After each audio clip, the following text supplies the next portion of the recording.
মৰমৰ ছাত্ৰ-ছাত্ৰীসকল class tutor YouTube চেনেলে তোমালোক সকলোক স্বাগতম জনাইছোঁ। ক্লাছ 6 হিন্দী বিকেটৰী চেপ্টাৰ নম্বৰ 4 মেৰি ৰাজস্থান কি যাত্ৰা। এইটো যিটো পইণ্ট আছে ইয়াৰ প্ৰশ্নোত্তৰ মই প্ৰথমৰ পৰা শেষলৈকে বিতংভাৱে আলোচনা কৰিবলৈ লৈছোঁ। আশা কৰোঁ ভিডিঅ'টোৰ জৰিয়তে তোমালোকৰ ভাল লাগি সহায় হ'ব। যদি ভিডিঅ'টো ভাল লাগিছে এটা লাইক কৰিবা আৰু লগতে চেনেলটো ছাবস্ক্ৰাইব কৰিবলৈ পাহৰি নাযাবা। আৰু বন্ধু বান্ধৱীসকললৈ অৱশ্যই চেনেলৰ লিংকটো শ্বেয়াৰ কৰিবা। আহেতে তোমালোকৰ মেইন ভিডিঅ'লৈ যাওঁ। আছে সহি বিকল্প চুনকৰ উত্তৰ दो। क नंबर हल निकिता अपनी राजस्थानी यात्रा के अनुभव को लिख कर विद्यालय 1 नंबर से विद्यालय की पत्रिका में प्रकाशित करना चाहती थी। 2 नंबर से परीक्षा में आने वाले निबंध के रूप में तैयार करना चाहती थी। 3 नंबर से अखबार में प्रकाशित करना चाहती थी। 4 नंबर अपने सहेली को पत्र भेजना चाहती थी। ये उत्तर तो वो अखबार में प्रकाशित करना चाहती थी। ख नंबर से पिताजी ने निकिता से कहा था कि ये लोग इस बार राजस्थानी की शेयर करने जाएगी। जिकेटा ऑप्शन আছে ইয়ার ভিতর উত্তরটো হ'ব ऑप्शन नंबर 1 থকা सर्दी की छुट्टियों में। गणमोर जयपुर को गुलाबी शहर कहते हैं क्योंकि माने राजस्थानर जे राजधानी আছে ইয়ার জয়পুর কিয় गुलाबी शहर বুলি কয়। ইয়ার উত্তরটো হ'ব 4 नंबर थका यहाँ के प्रत्येक भवन में गुलाबी रंग का उपयोग किया गया है। माने जयपुर शहर जीवर बांग्लो अथवा बिल्डिंग আছে प्रतिটো बिल्डिंगर रंग माने घरर रंगবোৰ गुलाबीया সেই কাৰণে এক गुलाबी रंग का उपयोग किया गया माने সেই কাৰণে এক गुलाबी शहर বুলি কয়। ख नंबर निकिता की राजस्थानी यात्रा में निम्नलिखित स्थान के दर्शन का सही क्रम कर रहा है। एक भर ऑप्शन नंबर 3 थका जैसलमेर माउंट आबू उदयपुर जयपुर। 2 नंबर से पूर्ण वाक्य में उत्तर दो माने सम्पूर्ण वाक्य उत्तर दिबले दिसे। निकिता ने गुवाहाटी से दिल्ली तक की यात्रा किस रेल से की थी। माने निकिता गुवाहाटीर पर दिल्ली कोनটো रेलेरे यात्रा करिছিল। उत्तरটো হ'ব निकिता ने गुवाहाटी से दिल्ली तक यात्रा राजधानी एक्सप्रेस से की है। माने राजधानी गुवाहाटीर पर दिल्ली राजधानी एक्सप्रेस रे यात्रा करिছিল। ख नंबर राजस्थान का स्वर्ण शहर की शहर को कहा जाता है। उत्तर जैसलमेर की राजस्थान का स्वर्ण शहर माने स्वर्ण शहर कहा जाता है। जैसलमेर राजस्थानर सोनर शहर বুলি কোৱা হয়। ग नंबर राजस्थान के किस स्थान पर विश्व प्रसिद्ध ऊँटों का मेला लगता है। माने राजस्थानर कत विश्व माने प्रसिद्ध ऊँटर मेला है। ये पुष्कर झील में राजस्थान की विश्व प्रसिद्ध ऊँटों का मेला लगता है। माने पुष्कर झीलत राजस्थान विश्व प्रसिद्ध ऊँटर मेला लगे।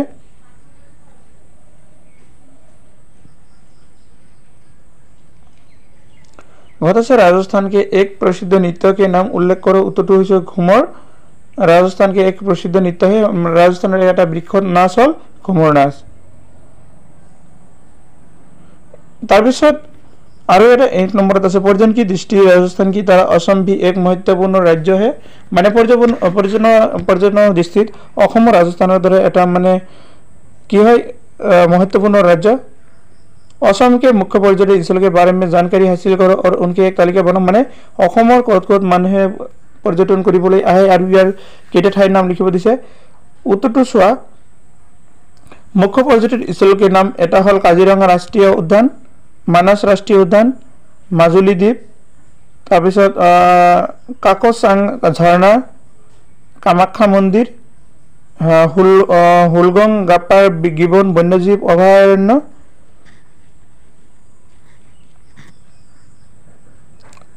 दो नंबर से अगर तुम्हें गुवाहाटी से जयपुर की यात्रा रेलगाड़ी से करनी है तो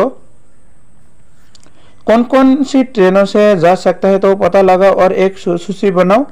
माने যদি গুৱাহাটীৰ পৰা মানে জয়পুৰলৈ তোমালোকে ৰেলেৰে যাত্ৰা কৰিব লাগে তেনেহলে কোনটো ৰেলেৰে যাব পাৰিবা সেইটো তালিকা বনাব দিছে।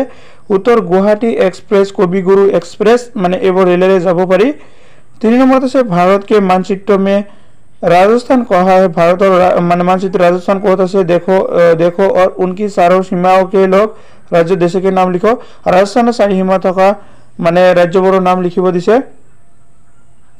भारत की मानचित्र में राजस्थान उत्तर पश्चिम दिशा में है, माने उत्तर पश्चिम दिशा से माने भारत और मानचित्र राजस्थान तो उसकी सारी सीमाओं के लगे राज्यों का नाम है, माने यार चारिफाले थका राज्यबोर नाम हल हरियाणा, मध्य प्रदेश, उत्तर प्रदेश, गुजरात आदि। माने हरियाणा আছে, मध्य प्रदेश আছে, उत्तर प्रदेश আছে और गुजरात আছে। এবার আর এটা এক নম্বর দিয়েছে সমার্থক শব্দ। আখ মানে কি হয়, তারপরে চক্ষু মানে কি হয়, নেত্র মানে কি, নয়ন মানে কি, এইবোৰ মানে দিয়া আছে। নহয় নহয় মানে এইটো ভুল হৈছে। আখ মানে যিকেইটা আছে গোটেইকেইটা মানে চকুৰ মানে সমাৰ্থক শব্দ, ফুলৰ এইকেইটা গোটেইকেইটা মানে সমাৰ্থক শব্দ। আখ মানে চকুও হয়, নেত্ৰ হয়, নয়ন হয়। ফুল মানে পুষ্প কুসুম সুমন হয়। এবাৰ ওপৰ চিত্ৰ দেখো, মানে ওপৰত দেখার দরে চিত্রকে দিয়ে গয়ে চারো শব্দকে অতকৈ অন্তর নিহিয়ে এইসার সমান অর্থ বলে শব্দকে সমানার্থ শব্দ অথবা পর্যায়বাচী শব্দ কয় হয়। এনেকুৱা মানে ওপৰত যিকেইটা আমি আলোচনা কৰি আহিলোঁ এনেকুৱা ধৰণৰ শব্দ কি বুলি কোৱা হয়, সমানাৰ্থক শব্দ বা পৰ্যায়বাচী শব্দ বুলি কোৱা হয়। আৰু খোজ আৰু সমানাৰ্থী শব্দ জানে আৰু তলত কেইটামান সমানাৰ্থক শব্দ জানিব দিছে। सूर्य का नाम आदित्य व रवि सूरज। हाथ मतलब होता है हस्तकार पानी, हाथर और এটা নাম আছে হস্তকৰ পানী আগ। অগ্নি জ্বালা অনল আমাৰ অসমীয়াত জুই বুলি কোৱা হয়। ৰাত মানে ৰজনী ৰাত্ৰি নিশা। পানী জল নীৰ অম্বু পানী। এবাৰ হব আৰু এটা পানী, এইটো হব চাঁদ শশী ময়াং, মানে এইটো পানী নহয়, এইটো হব চন্দ্র, চন্দ্ৰৰ চাঁদ ইয়া শশী ময়াং। अब तुम नीचे दिए गए शब्द के दो समर्थन समानार्थी शब्द लिखो। तलतीय शब्द पर दुईटा दुईटा समर्थक शब्द लिखि दिए जेनेका सागर, सागर होब समुद्र मलधि। पुस्तक माने ग्रंथ किताब। पेड़ होब वृक्ष पेड़। एबार पक्षी, पक्षी चिड़िया खाक। विपरीतार्थक शब्द लिखिब दिसे। निचेके वाक्य के ध्यान से देखो, माने तलत केइटामान वाक्य আছে এইটো পঢ়িব দিছে। এক নম্বৰ আছে লিখিত পৰীক্ষা के बाद मौखिक परीक्षा होगी, माने लिखित পৰীক্ষাৰ পিছত মৌখিক হ'ব। ইয়াতে সব লিখিত আৰু মৌখিক এটা দুইটা এটা আনটোৰ পৰিপূৰক হয়, মানে উল্টা হয়, বিপৰীত শব্দ হয়। এইটো দৰ্পক মত বনো নিডৰ বনো, এইটো দৰ্পকৰ বিপৰীত হৈছে নিডৰ। प्रश्न सरल या कठिन, सरलर विपरीत হৈছে कठिन। এবার কৈছে ऊपर के प्रत्येक वाक्य में मोटे अक्षर में सफेद शब्द एक दूसरे के आलादा अथवा विपरीत अर्थ देते, माने जिकेटा दाग दी देखाई दिसिलो हेकिटा এটা আনটো বিপৰীত হয়। ऐसे शब्द को विपरीतार्थक शब्द अथवा विलोप शब्द कहते हैं। এনেকুৱা ধৰণৰ শব্দক বিলোপ অথবা বিপৰীত শব্দ বুলি কয়। अब तुम कम से कम 20 शब्द संकलित करो और उनके विपरीतार्थक शब्द लिखो, माने তোমাক 20 মান শব্দ সংগ্ৰহ কৰিব দিছে আৰু হেকিটাৰ বিপৰীত শব্দ লিখিব দিছে। এইটো দিন, দিনৰ বিপৰীত ৰাত হয়। তাৰ পিছত ন্যায় মানে অন্যায় হয়। आमिर गरीब, स्वाधीन पराधीन। आदि अंत, प्रश्न उत्तर, अंदर बाहर, अहिंसा हिंसा, देश विदेश, सत्य असत्य। और আছে ৰবা এইকেইটাৰ ভিতৰত তাৰপিছত অমৃত মিত্ৰ, পুৰণা নয়া, দুশ্মন মিত্ৰ, আজাদী বন্ধন, মুশকিল আসান, গুরু শিষ্য, मिसाल बेमिसाल, सुख दुख, ज्ञानी अज्ञानी, पुरुष स्त्री। तार पिছত এবাৰ 3 নম্বৰত আৰু এটা ক নম্বৰ আছে को चिन्ह को प्रयोग कर, माने कत कत को আছে हेतु चिन्ह प्रयोग কৰিব দিছে। তোমালোকৰ मैंने हरि को बुलाया हेतु আছে, माने बच्चे को सुलाया, पिताजी ने मुझको एक कलम दी, ये तो को আছে। मोहन ने रमेश को मिठाई दी, को আছে। এইটো वाक्य में जिस प्रकार क्रिया के कार्यों का फल पड़ता है तथा जैसे कुछ देने अथवा जिसके लिए कुछ करने का भाव प्रकट होता है उसके साथ कुछ चिन्हों का प्रयोग किया जाता है। अब ऐसे वाक्य 5 वाक्य और लिखो जिनमें कि चिन्हों का प्रयोग किया जा गया हो और शिक्षक को देखाओ। माने এনেকুৱা কেইটা 5টা বাক্য লিখিব দিছে যেটা কি বাক্য মানে প্ৰয়োগ হৈছে আৰু ইকো দেখুৱাব কৈছে। এইটো এবাৰ উত্তৰত চোৱা। मेरी रीमा को भूख लगी है, माने को लगाई दिया है। रीमा को मुझे पिताजी को लेकर हॉस्पिटल जाना है, मोर माने मोक देवताकर लगत हॉस्पिटल যাব লাগে। पापा ने भैया को मारा, देवताई माने भाईकोक मारिছে। मैंने एक भूखे को खाना खिलाया, मैं एगराकी भूखातुर मानक खाद्य खुवाइछु। रिया ने आज सबको मिठाई बेटा এইটো को আছে শৰ্মা। रिया আজি সকলোকে মিঠাই মানে বিলাই আছে। সে চিহ্ন का प्रयोग कर, এবাৰ সে प्रयोग চিহ্ন কৰিব দিছে।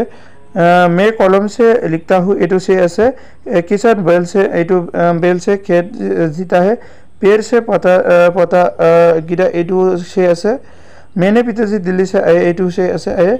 अब वाक्य में कर्ता जिस साधन के द्वारा क्रिया को संपन्न करता है उसके साथ से चिन्ह एटू से चिन्ह को से चिन्ह की प्रयोग होता है। इसके अलावा जब किसी का अन्य किसी से अलावा प्रकट हो तो सभी तब भी सभी चिन्ह का प्रयोग किया जाता है।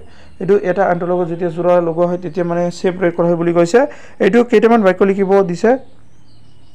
এইটো এটা আছে आज नानी से मिलकर बहुत अच्छा लगा মানে নানি লগত দেখা হয় আজি বহুত ভাল লাগিছে। मुझे दादाजी से बात करनी है মোক দাদাৰ লগত মানে কথা পাতিব লাগিব। राम से कलम मांगा कर लाओ মানে राমৰ পৰা এটা কলম খুজি লৈ আহা। हम सबसे मिलजुल कर रहना चाहिए এইটো से আছে আমি সকলোৰ লগত মিলা প্ৰীতি থাকিব লাগে। 5 নম্বৰ আছে माँ मुझसे कह रही है 5 নম্বৰ কৈছে माँ मुझे কৈ আছে। 4 নম্বৰ সকারাত্মক নকারাত্মক প্রশ্নবোধক বাক্য দেখাও। এটো তোমালোকে পঢ়ি চাবা যেটো সকারাত্মক বাক্য আছে এটো সকারাত্মক আৰু নকারাত্মক মানে নাবোধক হলে নকারাত্মক দিব লাগিব। एटू सो किताब की कीमत क्या है एटू हो प्रश्नबोधक वाक्य माने हेकत प्रश्न আছে मैंने रेगिस्तान की नहीं देखा है एटू नकारात्मक वाक्य जेतु কৈছে नहीं देखा गतिके एटू नकारात्मक হ'ব আৰু हम राजस्थान घूमने गए एटू सकारात्मक वाक्य। दीपा नाचना नहीं जानती है एटू नकारात्मक वाक्य जेतु नाचिब नाजाने बच्चा कैसे गिर गए एटू प्रश्नबोधक वाक्य होब माने जेतु प्रश्न करिसे इस जंगल में जानवर नहीं है एटू नकारात्मक वाक्य एटू नहयबोधक वाक्य होब। 7 নম্বৰত আছে मैंने ताजमहल देखा है एटू सकारात्मक वाक्य जेतु দেখা বুলি কৈছে। আজি ভিডিও এখিনিলৈকে ভিডিওটো কেনে হৈছে আকৌ এবাৰ কৈছো ভিডিওটো ভাল লাগিলে কমেন্ট কৰিবা অৱশ্যই আৰু লাইক কৰিব লগতে চেনেলটো সাবস্ক্ৰাইব কৰি ৰাখিবা আৰু ভিডিওটো সম্পূৰ্ণ চোৱাৰ বাবে তোমালোকক সকলোকে ধন্যবাদ জনাইছো।